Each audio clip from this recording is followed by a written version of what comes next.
Assalamualaikum warahmatullahi wabarakatuh. Jumpa lagi dengan saya, Misat. Hari ini kita akan belajar tentang dinamika perubahan atmosfer dan dampaknya bagian 3 ya. Bagaimana kabar kalian? Baik-baik semua kan? Alhamdulillah. Mari kita mulai pertemuan hari ini dengan membaca basmalah ya. Bismillahirrahmanirrahim. Nah, hari ini kita akan membahas tentang ini ya, kompetensi dasar yang kita bahas adalah menganalisis dinamika atmosfer dan dampaknya terhadap kehidupan ya. Tujuan pembelajaran adalah kalian atau siswa dapat memahami tentang klasifikasi iklim ya. Nah, berbicara tentang klasifikasi iklim, kita akan membahas 5 klasifikasi iklim ya. Yang pertama adalah iklim menurut garis lintang.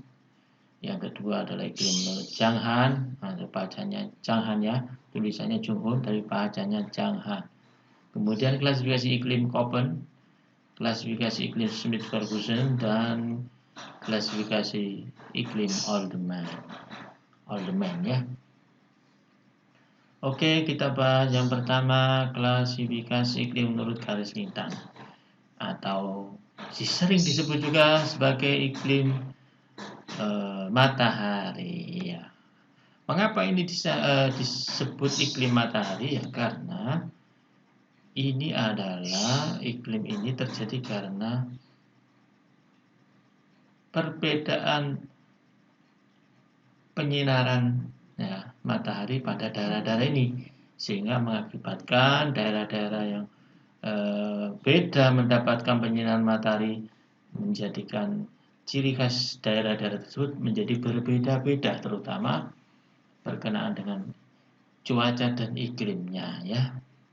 Ingat, menurut iklim matahari itu dibedakan menjadi 4 ya. Ada iklim tropis ya, bukan tropis ya, kayak gini, tropis, yaitu memiliki suhu udara dan curah hujan tinggi. Kemudian iklim subtropis, ya ini ya, subtropis berarti 2. Ini ya, kalau tropis tadi di lintang 0 sampai 23,5 derajat lintang utara, lintang selatan. Kalau subtropis adalah 23,5 derajat sampai 40 derajat lintang selatan dan lintang utara. Nah, di mana cirinya adalah tekanan udara yang selalu tinggi dan kering. Ini di daerah subtropis.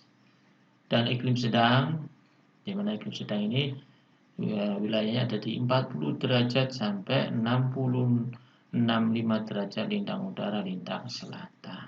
Nah, di sedang ini memiliki 4 musim ciri khasnya ya, yaitu musim panas, gugur, dingin, dan semi. Kalau di daerah tropis tadi 2 musim ya saja ya, ada musim penghujan dan musim kemarau. Nah, kemudian yang keempat adalah iklim dingin atau kutub. Nah, disebut juga kutub ini ya.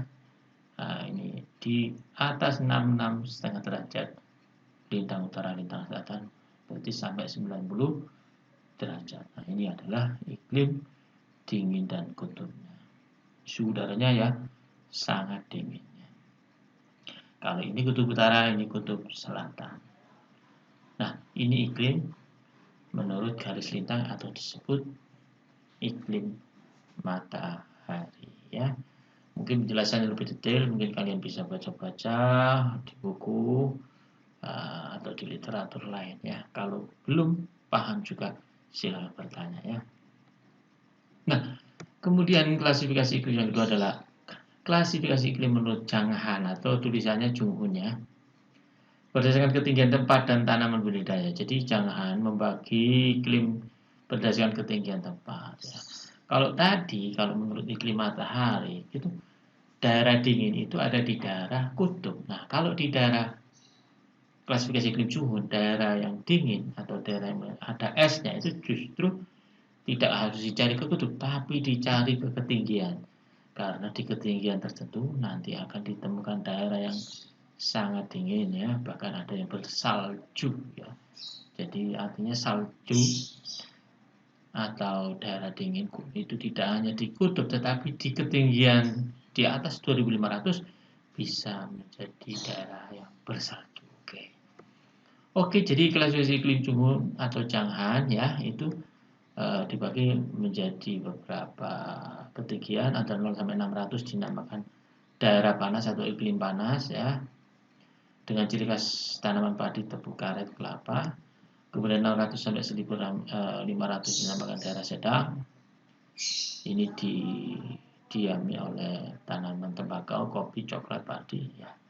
Mungkin di literatur lain ada yang berbeda ya, sedikit berbeda ya.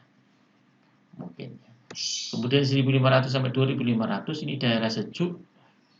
Tanamannya adalah hutan tanaman industri, sayuran, kopi, teh, dan kina. Nah, daerah ini sering dinamakan daerah agrowisata atau selain dinamakan daerah perkebunan juga merupakan daerah agrowisata. Sering dijadikan daerah wisata pegunungan ya. Kemudian terakhir adalah di atas 2500 meter. Ini suhunya sudah kurang dari 11 derajat. Nah, ini yang dinamakan dingin. Mungkin kalau terus sampai 3000, 4000 bisa minus ya suhunya ya. Nah, ini dinamakan klasifikasi iklim Changhan ya, yang membagi iklim berdasarkan ketinggian tempat, di mana semakin tinggi tempat di daerah troposfer itu suhu semakin tinggi. Oke. Nah, klasifikasi yang selanjutnya adalah klasifikasi iklim Köppen ya. Köppen membagi iklim dunia ke dalam 5 kelompok, yaitu ada iklim A, B, C, dan E ya. Yang mungkin dibahas agak panjang ini iklim A karena iklim A ini adalah iklim Indonesia ya. Nah, maka iklim A ini agak panjang sendiri dibahas ya. Nah, suhu bulan terdingin lebih dari 18 derajat ini bulan terdingin di iklim A. Curah hujan tahunan tinggi ya. Iklim A dibagi menjadi 3 subtipe, ada A, F, A, B, dan AM. Iklim AF adalah tipe iklim dengan curah hujan lebih dari 60 mm per bulan ya. Nah, ini lebih dari 60 mm per bulan, ini per bulannya ya, 60 mm. Iklim AW adalah tipe iklim A dengan memiliki musim kering yang panjang. Nah, kalau AW ini musim keringnya panjang. Nah, ini musim keringnya sedang. Nah, yang paling sedikit sekali musim keringnya adalah AF, alias ya musim bulan basahnya yang banyak. Dan iklim AM merupakan tipe iklim peralihan antara AF dan AW. Ya, ini AM yang ini disebut iklim hutan hujan tropis. Ini iklim hutan musim ya. Ini iklim hutan hujan tropis. Kalau ini iklim hutan savana. Sering dikatakan seperti itu. Ya. Nah, ini ada contoh adalah kota Bengkulu, di mana ketemu pertemuan antara sumbu XI-nya di P ini. Nah, karena kota Bengkulu mempunyai suhu rata-rata curah hujan rata-rata setiap bulannya itu 77 mm per bulan, dan atau curah hujan terkeringnya itu 77 mm per bulan, dan ya curah hujannya per tahun itu adalah 3.254. Sehingga ketemu di sini ya, XI-nya ketemu di B ini berarti di daerahnya AF. Sehingga Bengkulu menurut Köppen adalah iklimnya adalah jenis AF atau hutan hujan tropis. Ya. Ada contoh soal yang lain, ini Batu ya. Dengan data curah hujan sekian, ini bahkan 1, 2, 3, 4, 5, 6, 7, 8, 9, 10 tahun ini ada data curah hujan di Batu selama 10 tahun dikumpulkan. Itu di jumlah ya, bahwasanya curah hujan Batu itu adalah 17.110 mm per 10 tahun.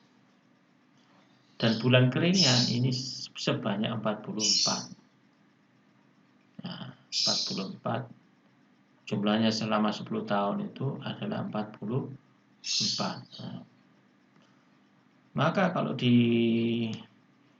dilihat koordinat rata-rata curah hujannya Artinya apa? Rata-rata 17.000, 1.100 dibagi 10 kan berarti rata-ratanya kan 1.711. Berarti sumbu X-nya atau rata-rata curah hujannya adalah 1.711. Ini dari mana?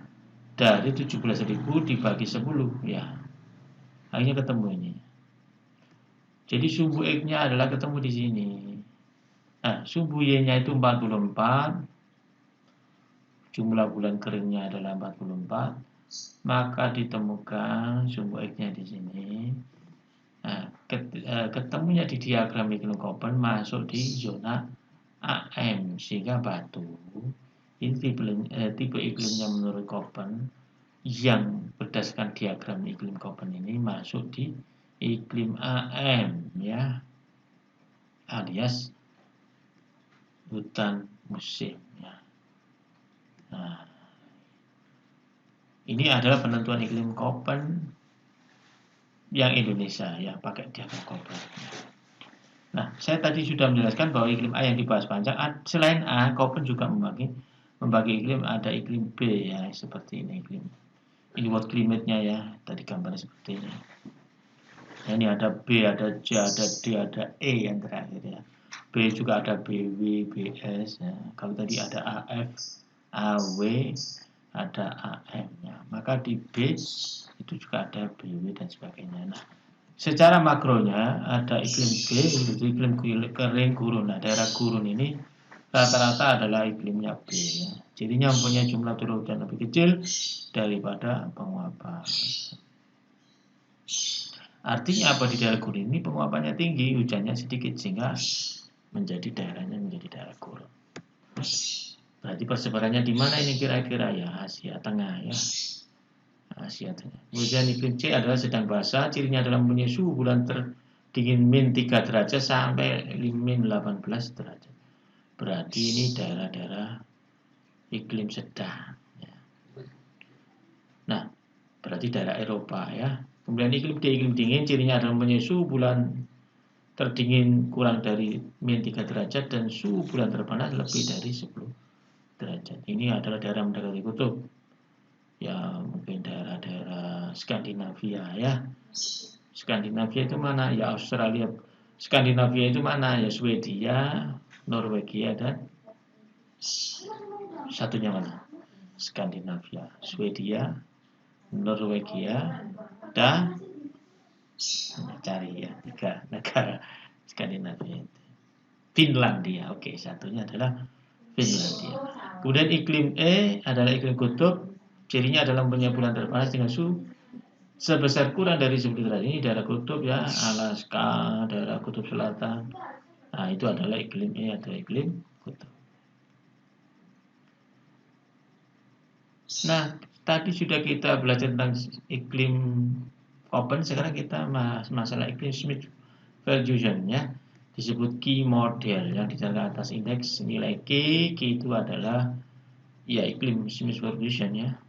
Adalah rata-rata bulan kering kali 100% dibagi rata-rata bulan basah.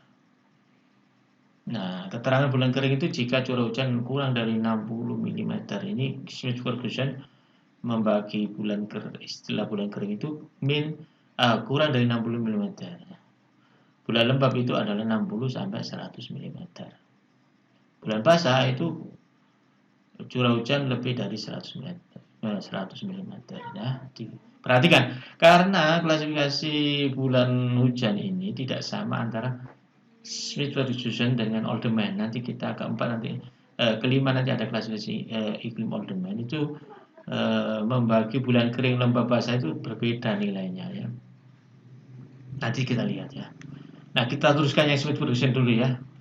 Oke, ini adalah tabelnya. Nah, setelah dihitung bulan kering per bulan basah kali 100%, nanti hasilnya dicocokkan dengan tabel ini. Kalau hasilnya adalah 14,3 sampai 33, maka iklimnya B.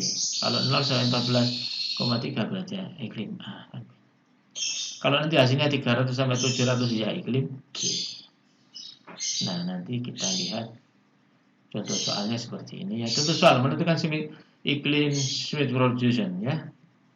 Perhatikan tabel curah hujan di bawah ini, misalnya kota X dengan curah hujan Januari 120, 110, Maret 80, April 70, Mei 45, Juni 50, Juli 35, Agustus 40, September 101, Oktober 109, November 130, Desember 160. Berarti kita lihat yang Tosca ini adalah berarti bulan basah. Yang putih ini adalah bulan sedang atau lembab. Kemudian yang Mei, Juni, Juli, Agustus yang miring adalah bulan kering. Ingat rumus tadi, Q sama dengan jumlah bulan kering dibagi jumlah bulan basah kali 100. Nah, jumlah bulan keringnya berapa sekarang? 1, 2, 3, 4 kan 4. Bulan basahnya berapa? 6. 1, 2, 3, 4, 5, 6, 6. Maka masukkan rumus Q sama dengan jumlah bulan kering 4 per 6 per bulan basahnya 6 kali 100 ya 0,067 kali 100 sama dengan 66,7. Q sama dengan 0,667. Kita lihat tabelnya di mana. 0,667 atau 67 berarti di sini ya kan. Di D berarti daerah kota X adalah 67 kan di sini antara 60 sampai 100 kan. Berarti dia masuk iklim D atau iklim sedang. Kita lihat. Lihat tabel tipe iklim Smith-Ferguson angka 0,67 terhadap tipe iklim D yaitu 0,666 atau 1000. Klasifikasi iklim kota tersebut menurut Smith-Ferguson adalah tipe iklim D sedang. Nah ini persis ini ya di sini. Nah, ini satuannya persen ya. Kalau tadi ini satuannya adalah ini diperkecil ya, maksudnya yang aslinya itu ini ya Q sama dengan 66,7 ini didesimalkan. Nah, yang tabel itu 66,7 ini ya, yang persentase ya. Berarti 667 itu di antara 60 sampai 100. Oke, yang terakhir kita bahas masalah klasifikasi iklim Olderman. Ada yang nulis Olderman. Yang betul ini tulisannya Olderman tapi bahasanya Olderman ya. Digunakan untuk keperluan budidaya tanaman atau pertanian. Dasar klasifikasi iklim Olderman yakni curah hujan. Kriteria curah hujan saya katakan tadi, perhatikan antara iklim Olderman dengan iklim Smith-Ferguson menentukan bulan hujan itu beda ya. Kalau bulan basah di iklim Olderman itu lebih dari 200 baru dikatakan bulan basah. Kalau di Smith-Ferguson di atas 100 sudah bulan basah. Nah, bulan kering itu jika curah hujan kurang dari 100. Nah, kalau kurang dari 100 bulan kering. Jadi kalau di bulan keringnya iklim Smith-Ferguson itu kurang dari 60 mm. Nah, bulan lembab itu antara 100 sampai 200. Nah, kalau di Smith-Ferguson itu antara 60 sampai 100 dikatakan bulan lembab. Nah, itu bedanya ya. Nah, lihat cek lagi di slide tadi ya, di video tentang iklim Smith-Ferguson itu beda menentukan kriteria curah hujannya. Nah, klasifikasi iklim Olderman cocok untuk pertanian padi, sawah, dan membagi iklim menjadi 5 tipe iklim, yakni iklim A jika bulan basah itu kurang dari 9 kali berturut-turut. Iklim B jika bulan basahnya 7 sampai 9 kali berturut-turut. Jadi yang ini ya paling curah hujannya paling tinggi berarti iklim A. Semakin ke bawah curah hujannya semakin rendah. Nah, itu saja. Karena Olderman ini adalah seorang ahli pertanian, ya agroklimat ya, dia membagi iklim ini untuk kepentingan cocok tanam, budidaya tanaman. Nanti iklim A cocok untuk tanaman apa, B untuk apa, C untuk apa, D untuk apa, dan E untuk apa. Nah, kita yang di SMA hanya dibekali tentang tahu pembagiannya saja ya, detail tentang iklim ini digunakan untuk budidaya tanaman apa, maka nanti masuk di perkuliahan pertanian ya. Oke. Demikian pertemuan hari ini. Terima kasih atas perhatian Anda. Kita jumpa lagi pada pertemuan mendatang. Kalau ada yang belum jelas, belum paham, silakan bertanya, bisa lewat chat di video YouTube ini atau bisa langsung call video ke saya. Dari saya ucapkan terima kasih atas perhatian Anda. Kita akhiri pertemuan ini dengan doa majelis. Subhanakallah bihamdika asyhadu an la ilaha illa anta astaghfiruka wa atubu ilaik. Assalamualaikum warahmatullahi wabarakatuh.